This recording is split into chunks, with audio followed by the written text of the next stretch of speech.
Buenos días, compañeros, buenos días.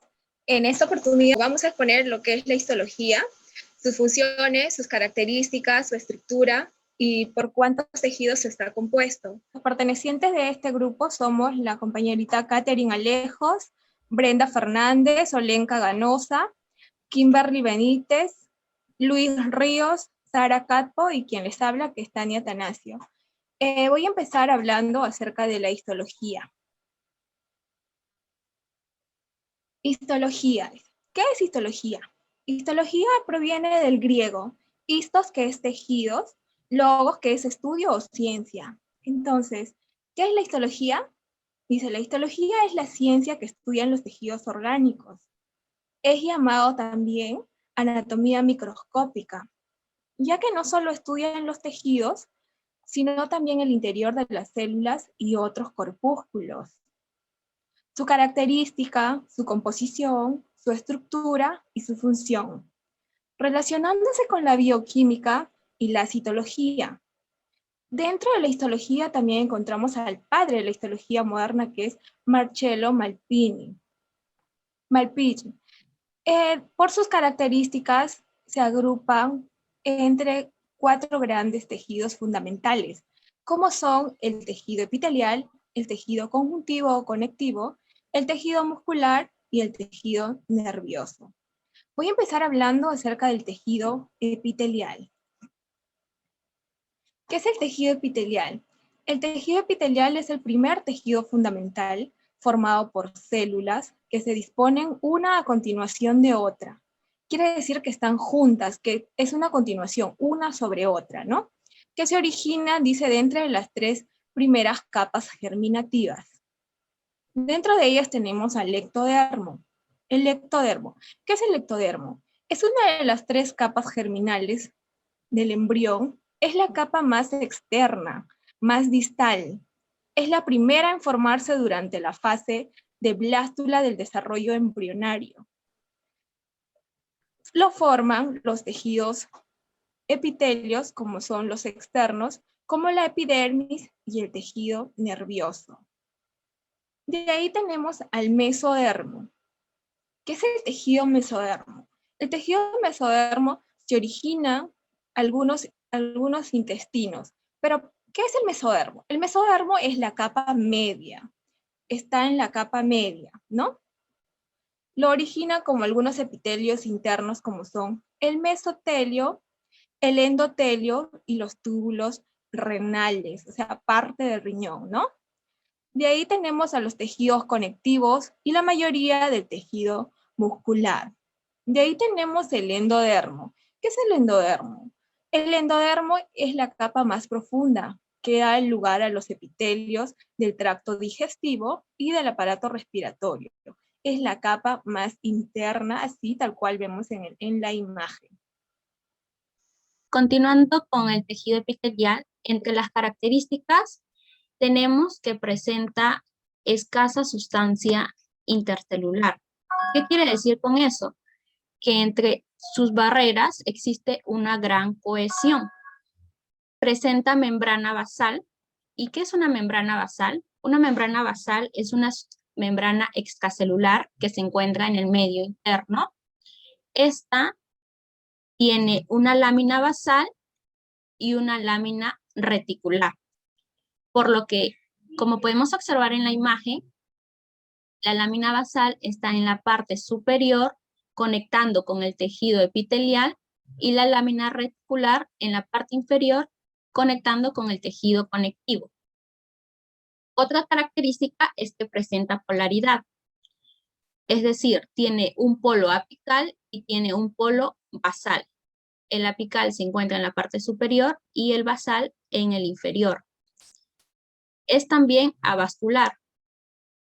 Esto quiere decir que carece de vasos sanguíneos y linfáticos, como podemos observar en la imagen, en la parte de aquí. Y asimismo se nutren mediante la difusión de los capilares del tejido conectivo subyacente. Ahora, también presenta 3 capas. Tenemos la cara apical, que está en la parte superior, Esta puede presentar también microvillosidades o cilios, y tenemos la cara lateral que se encuentra dentro de las dos barreras, es la parte alta de la célula, y tenemos la lámina basal que se encuentra en la parte inferior.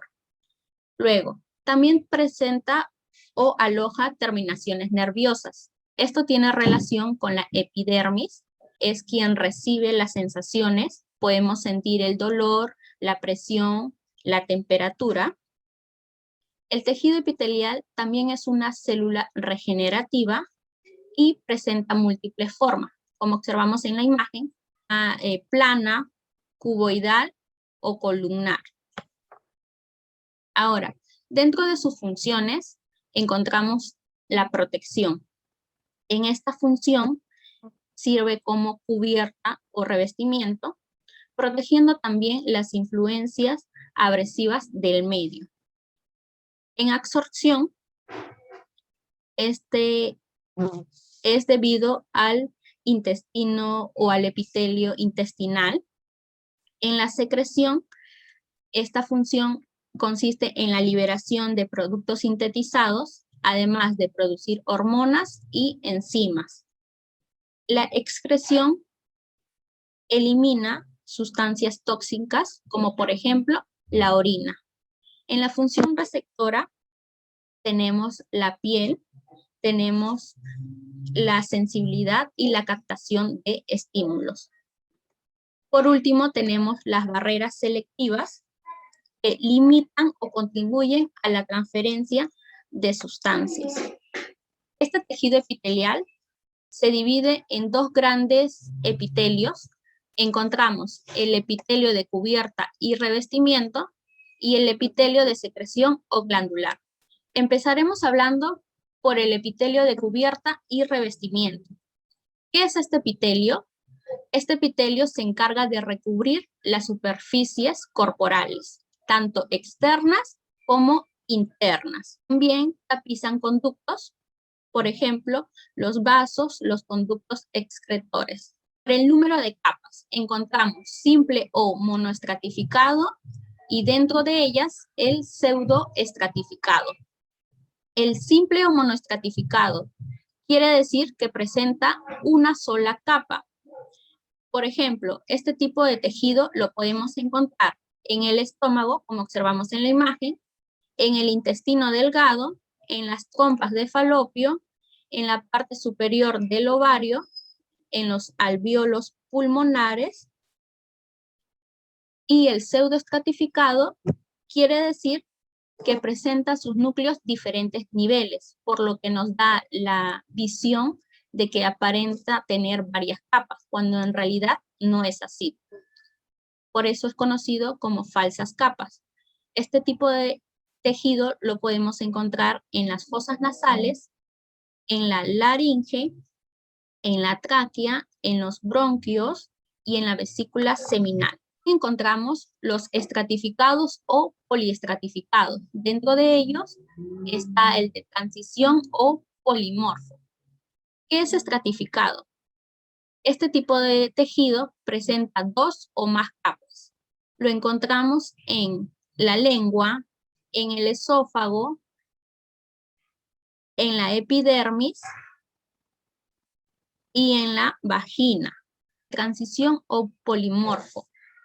Este presenta capas variables. ¿Qué quiere decir? Que pueden ser tanto cúbicas como planas o planas acúbicas.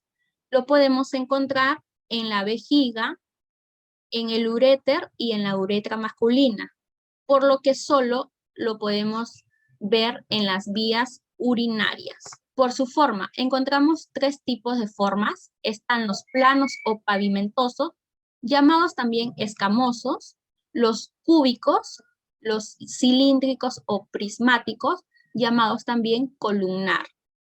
Ahora, los planos. Este tipo de célula es más ancho que alto y tiene un núcleo aplanado, como observamos en la imagen. Tenemos el cúbico, que es ancho y su altura es similar, pero que su núcleo es esférico. El cilíndrico prismático que es más alto que ancho, por lo que su núcleo es grande y ovalado. Bien, dentro de los epitelios, tanto simples como estratificados, podemos encontrar en cada uno de ellos las diferentes formas. Es decir, podemos tener epitelios simples planos, epitelios simples cúbicos, epitelios simples cilíndricos y epitelios pseudoestratificados. También epitelios estratificados planos, epitelios estratificados cúbicos, cilíndricos y de transición. Epitelio de secreción o glandular. Dentro del epitelio de secreción o glandular lo forman las glándulas que secretan diversos tipos de sustancias útiles para el organismo. Ya pueden ser proteínas, lípidos, iones. De ahí tenemos, como vemos en la imagen, las glándulas exocrinas. ¿Qué son las glándulas? Las glándulas exocrinas son las que secretan al medio externo. Al medio externo poseen dos porciones, dice, una secretora, que es la adenómero, y el conducto excretor. Por ejemplo, tenemos las glándulas parótidas, las mamarias, las sudoríparas, las salivales y las sebáceas. Glándulas endocrinas. ¿Qué son las glándulas endocrinas? Las glándulas endocrinas secretan al medio interno, intercelular o circulante. Presenta una porción secretora, pero carecen de conducto excretor. Producen hormonas que se vierten a la sangre. Por ejemplo, podemos encontrarlo en las tiroides, en las glándulas, por ahí, tal cual vemos en la imagen. De ahí, glándulas mixtas. ¿Qué son las glándulas mixtas? Las glándulas mixtas secretan productos para ser liberados al medio interno y externo. Es decir, que contiene una porción exocrina y endocrina. Por ejemplo, tenemos al páncreas, al hígado, a los riñones, a los ovarios y los testículos, tal cual vemos en la imagen. Tejido conectivo conjuntivo. Bueno, el tejido conectivo conjuntivo son diversos tipos de tejidos, pero principalmente se dividen en dos, que son el tejido conectivo especializado y el tejido conectivo no especializado. Estos dos tipos de tejidos se dividen en mucho más tejidos que ayudan a proteger al cuerpo y mantenerlo en la mejor forma. Pero antes de todo vamos a ver cómo está formado o compuesto el tejido conectivo. El tejido conectivo está compuesto por las células y una matriz extracelular. Como vemos en la imagen, el tejido está compuesto por un 20% de células que se dividen en dos, que son células fijas y células libres. En las células libres podemos encontrar que son los macrófagos y los hematocitos, mientras que en las células fijas podemos encontrar que son los fibroblastos y las adiposas. Mientras que en la matriz extracelular encontramos que son las fibras. Las fibras, en la matriz celular, las células pueden dispersarse o vivir y crecer normalmente, mientras que poco a poco van creciendo y van formando en el tejido conectivo. Pasamos con el tejido conectivo especializado.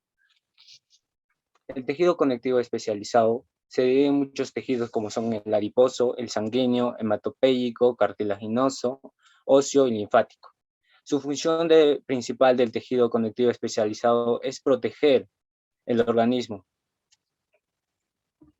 El tejido conectivo especializado se divide en muchos más, que es el tejido adiposo. El tejido adiposo también puede ser llamado como una grasa corporal. Es un tejido que está compuesto por células llamadas adipocitos, y esos adipocitos almacenan grasa como una forma de energía. También sirve para que cuando una persona consuma algo, esa grasa lo sostenga y lo pueda liberar y pueda controlar. También el tejido adiposo produce hormonas que son importantes ya que regulan nuestros apetitos. El tejido adiposo se divide en dos, que son el tejido adiposo blanco y el tejido adiposo marrón o pardo. El tejido adiposo blanco se ubica alrededor de los riñones y no solo protege a los riñones, también protege a diferentes órganos más, pero principalmente está ubicado en los riñones. Y lo protege de diferentes enfermedades que puedan afectarlo. Y mientras que el tejido adiposo pardo no hace lo mismo, él almacena energía y la convierte en calor. O sea, almacena energía en forma de grasa para que después, cuando una persona esté a una temperatura mínima, pueda soltar y pueda generar calor para que la persona no se sienta con esa temperatura mínima. Seguimos con el tejido cartilaginoso. El tejido cartilaginoso está compuesta por una matriz muy rica en colágeno y elastina. Este tipo de tejido cartilaginoso se divide en muchos más, que son 3 tipos, en el fibroso, elástico y el hilano. El tejido cartilaginoso fibroso es un tipo de tejido que resiste y protege el tejido, mientras que el elástico es de gran flexibilidad y elasticidad, que está más que nada presente en los oídos, en los bronquiolos y en la epiglotis, mientras que el hilano es el que nutre al cartílago. Pasamos con el tejido óseo. El tejido óseo es un tejido que protege la célula, que tiene una matriz ósea muy, muy fuerte, que está compuesta por 2 tipos de tejidos más, que es el tejido óseo esponjoso y el tejido óseo compacto. El tejido óseo esponjoso está ubicado dentro del hueso, internamente en los huesos largos y planos, mientras que el tejido óseo compacto está fuera, exterior, pero en los mismos huesos, que es en el hueso largo y en los huesos planos. También existen 3 tipos de células que son muy importantes en el tejido óseo, que son los osteoblastos, osteocitos y los osteoclastos. Los osteoblastos mantienen el crecimiento y reparan los huesos. Cada vez que esté un hueso dañado, el osteoblasto se encarga de que se mantenga de la mejor manera y empieza a repararlo, mientras que los osteocitos, ellos siempre resuelven cualquier tipo de problema que se encuentre en la matriz del hueso, mientras que los osteoclastos, ellos destrozan los huesos que están dañados y las vuelven a crear para que pueda el tejido que está dañado, y los osteoclastos se encargan de repararlo a su manera natural. Como podemos observar aquí en la imagen, nos dice dónde está ubicado el tejido esponjoso, como dije, que está dentro de la célula del tejido, y también el tejido compacto, que es en el exterior. Sanguíneo, su función principal es transportar energía, oxígeno, gases a diferentes órganos, ya que es un tejido muy importante a nivel del tejido hematopeico. Es responsable de la producción de las células sanguíneas, ya que el tejido hematopeico y las células sanguíneas y el tejido sanguíneo trabajan de la mano, ya que el tejido hematopeico es el responsable de producir células sanguíneas. El tejido hematopeico se divide en 2 tipos, que son el mieloide y el linfoide. Bueno, el mieloide es la que forma la médula ósea roja, que se encuentra en la trabéculas y en el tejido óseo esponjoso, mientras que el linfoide es el que produce diferentes tipos de linfocitos que se encuentran en los ganglios, el timo y el vaso de las amígdalas. Pasamos con el tejido linfático. El tejido linfático es denominado como un tejido linfático conjuntivo. El tejido linfático se divide en 2 órganos, que son los órganos linfáticos primarios y los órganos linfáticos secundarios. En los órganos linfáticos primarios se encuentran, que es la médula ósea, el timo, y mientras que en los órganos secundarios linfoides se encuentran los ganglios y los linfocitos. Este tipo de tejidos se dividen en 2, que es el tejido linfocito T y el linfocito B. El linfocito T se encarga de dar vida a las células, ya que es un linfocito muy importante, ya que lo protege de una enfermedad. Yo voy a exponer sobre el tejido no especializado, y tiene 2 tipos de tejido, el tejido laxo y el tejido denso. El tejido conectivo laxo, ¿qué es el tejido? Es el tejido conjuntivo más común en el organismo, que se caracteriza por tener sus 3 constituyentes: células amorfas y fibras. Es igual proporción. Tiene tres características. Son el tejido conectivo mucoso, el reticular y mesenquimal. Primero, este tejido conectivo mucoso o gelatinoso. Ubicación fetal. Se encuentra en el cordón umbilical y hipodermis. Ubicación adulto. Nos encontramos con la cresta de gallináceas grande, pliegues de retículo y pulpa dentaria. El tejido conectivo reticular. Su estructura, las fibras que se unen para formar una malla, se reciclan y se sustituyen. Función, proporcionan apoyo a los órganos. Mantienen unidas las células. Función de filtro. Se ubica en la médula ósea, el vaso y el ganglio linfático. El tejido mesenquimal proporciona soporte estructural, servir como un medio de intercambio, ayudar en las defensas y protección de órganos, forman un sitio para el depósito de grasa. Tejido conectivo denso se caracterizan en dos, que son el tejido conectivo denso regular y el tejido conectivo denso irregular. El tejido conectivo denso regular es el tipo de tejido conjuntivo que forma tendones, aponeurosis, ligamentos y en general reciben tracción en las direcciones hacia la cual se orientan sus fibras colágenas. Tejido conectivo denso irregular. Se encuentra en las cápsulas del hígado, ganglios linfáticos, riñón, intestino delgado y dermis. El tejido nervioso. ¿Qué es el tejido nervioso? Es el conjunto de células especializadas que forman el sistema nervioso. Sus funciones más importantes del tejido nervioso son recibir, analizar, generar y transmitir. Ahora pasamos con la composición de tejido nervioso. La composición del tejido nervioso está constituido por dos tipos de células, las neuronas y las células neuroglías. Y también podemos ver el tipo de neuronas. Tipos de neuronas: unipolares, bipolares, pseudopolares, pseudounipolares y multipolares. Las neuronas unipolares son neuronas que poseen una única prolongación saliente del soma o el núcleo de la célula. Estas neuronas simplemente contienen un soma y una prolongación que actúa como axón y dendrita a la vez. En las neuronas bipolares, tiene solo una dendrita. También se le encuentra asociadas a receptores de la retina y la mucosa olfatoria.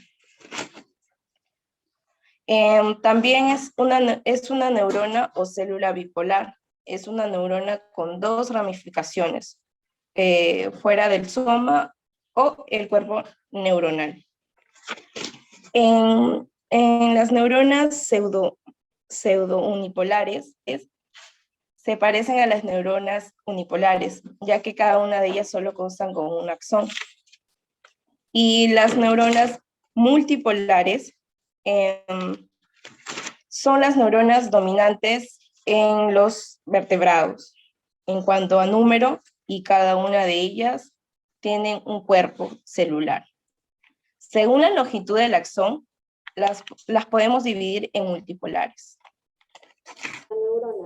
La neurona está compuesta por dendritas, soma, el núcleo, el axón, la capa que cubre al axón vendría a ser la vaina de mielina, el axón terminal, también llamado bótomo. Las neuroglías se encargan de nutrir y sostener a las neuronas. Las neuroglías lo podemos encontrar en el sistema nervioso central y en el sistema nervioso central. En el sistema nervioso central encontramos los astrocitos, las microglías, los oligodendrocitos, epitelio ependimarios o célula ependimarios. En el sistema nervioso periférico encontramos las células satélites o antícitos. O también encontramos las células de Schwann. La sinapsis. ¿Qué es una sinapsis? La sinapsis hace referencia a la existencia de una conexión entre dos neuronas.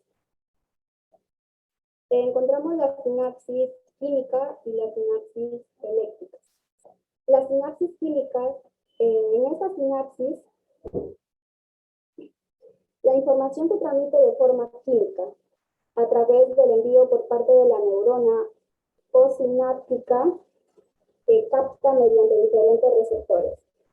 La sinapsis eléctrica. La información se transmite directamente a nivel eléctrico al fluir directamente los iones entre componentes pre- y postsinápticos. Por último, pero no menos importante, seguimos con el tejido muscular. Se caracteriza especialmente por la contracción. Tiene el 40 al 50 del peso corporal. Se origina en el mesodermo. Las tres capas germinativas que ya mencionó mi anterior compañera, es la del medio, la del mesodermo, que va a dar origen a los huesos y al músculo, ¿no? Como vemos en la imagen de la derecha, tenemos las células, ¿no? Que son bastantes células, son abundantes células y por lo mismo de que están bien compactadas, tiene una escasa sustancia intercelular. Está altamente vascularizado. En funciones tenemos la función del movimiento, la producción de calor, la postura corporal y almacenamiento de proteínas y glucógeno y el transporte de sustancias.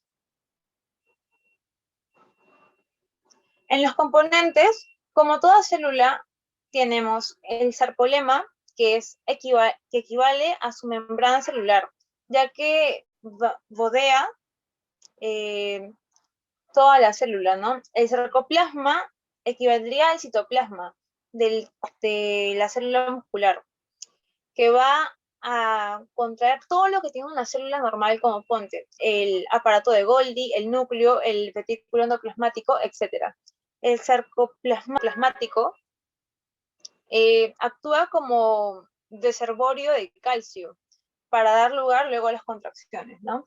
El sarcosoma es, por así decirlo, la mitocondria que provee de energía para las contracciones. Tenemos tres tipos de tejido muscular. El primero es el músculo esquelético, que se une a los huesos y los mueve al contraerse y a relajarse. El tejido muscular esquelético está compuesto por fibras musculares que tienen un aspecto estriado. Están organizados en fascículos irrigados por los vasos sanguíneos e inervados por neuronas motoras. En el músculo cardíaco se encuentra solamente en el miocardio, que se contrae en respuesta a las señales del sistema de conducción cardíaco para así hacer latir el corazón, ¿no? Este músculo está formado por células llamadas cardiomiocitos, las cuales son más cortas y más gruesas que las células del músculo esquelético y tienen ramificaciones para poder contraerse en coordinación. El músculo liso se encuentra en todos los órganos huecos.